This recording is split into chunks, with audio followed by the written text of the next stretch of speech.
सबसे पहले तो मैं आपको एक वीडियो दिखा देता हूँ जो तेलंगाना से आई है, तो सोशल मीडिया पे बड़ी तेजी से वायरल हो रही है। आर एस प्रवीण साहब का ये वीडियो है।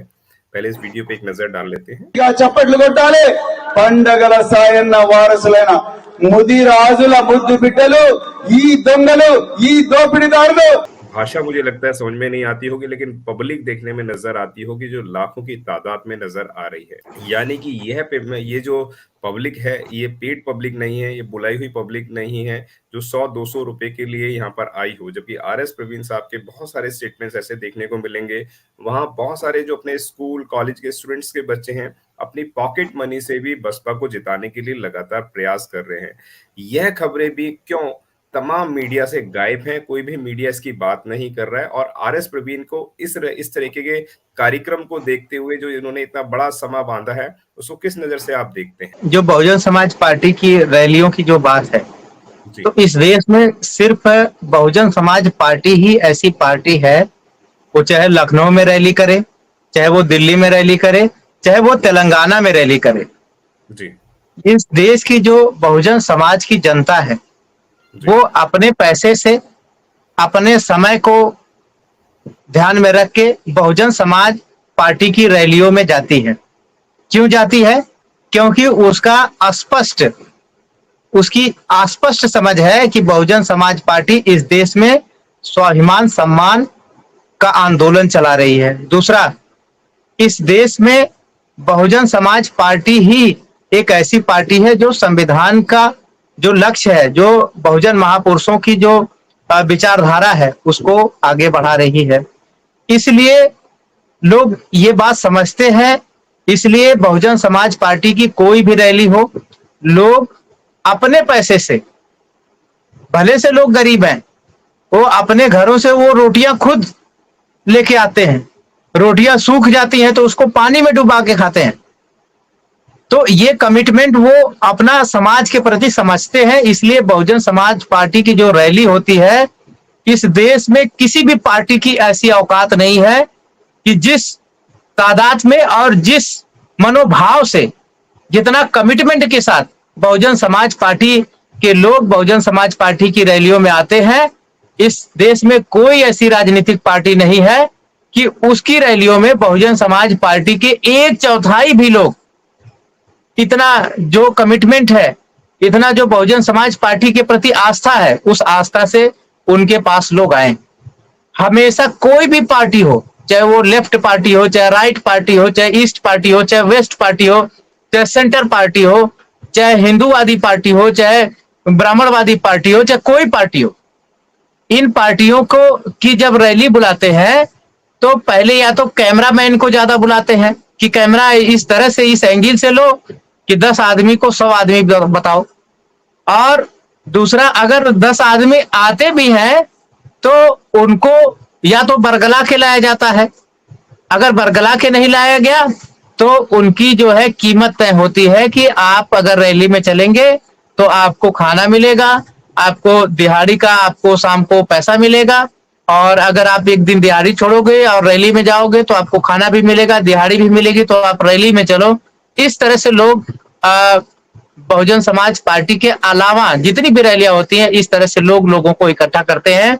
लेकिन अगर बहुजन समाज पार्टी की रैली होती है तो केवल लोगों को पता चल जाता है, लोग अपने साधन से, अपने पैसे से, अपने खर्चे पे, अपना जो पार्टिसिपेशन है वो बहुजन समाज पार्टी की रैलियों में वो देते हैं।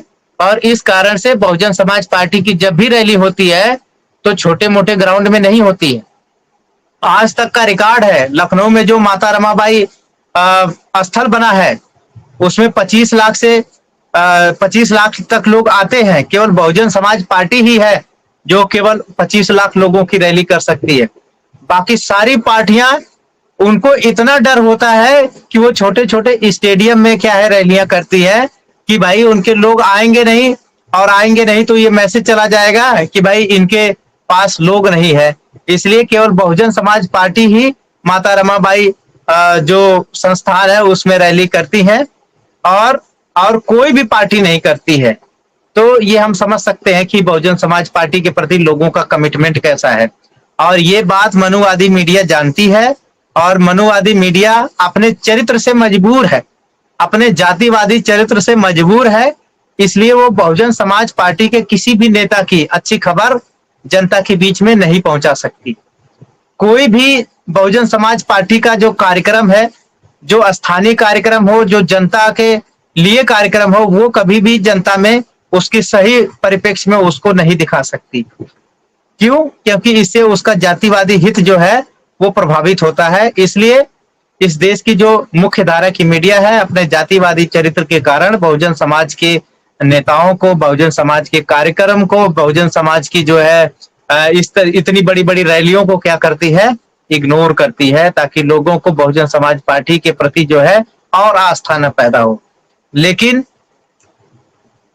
ये सोचने वाली बात है कि इतना विरोध के बावजूद भी जातिवादी मीडिया को, जातिवादी लोगों को, जातिवादी विचारधारा को बहुजन समाज पार्टी के लोगों ने, बहुजन समाज के लोगों ने नकारा है और बहुजन समाज पार्टी को हुक्मरान बनने के लिए आज लाके लाइन में खड़ा कर दिया है। वो चाहे, जैसा कि बहन जी ने कहा है, तेलंगाना में तो बहुजन समाज पार्टी का होने वाला चीफ मिनिस्टर भी उन्होंने घोषित कर दिया है और उन्होंने बाकी राज्यों के लिए कहा है कि अगर हम सत्ता यहाँ नहीं हासिल कर सकते तो वहां हमारे इच्छा के बगैर कोई सत्ता में आ भी नहीं सकता। बैलेंस ऑफ पावर बनने की बात कही है।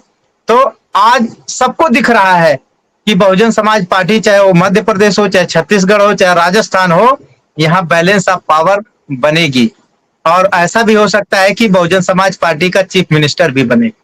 तो ये जो ताकत है, इससे बचने के लिए मनुवादी मीडिया बहुजन समाज पार्टी को जानबूझ के अपने स्क्रीन से इग्नोर करती है। इस ताकत से वो घबराई हुई है। जी।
अगर आपने अभी तक हमारा चैनल सब्सक्राइब नहीं किया है तो सब्सक्राइब करें और घंटी का बटन बिल्कुल भी दबाना ना भूलें ताकि सभी लेटेस्ट खबरें पहुंच सकें आप पे सबसे पहले।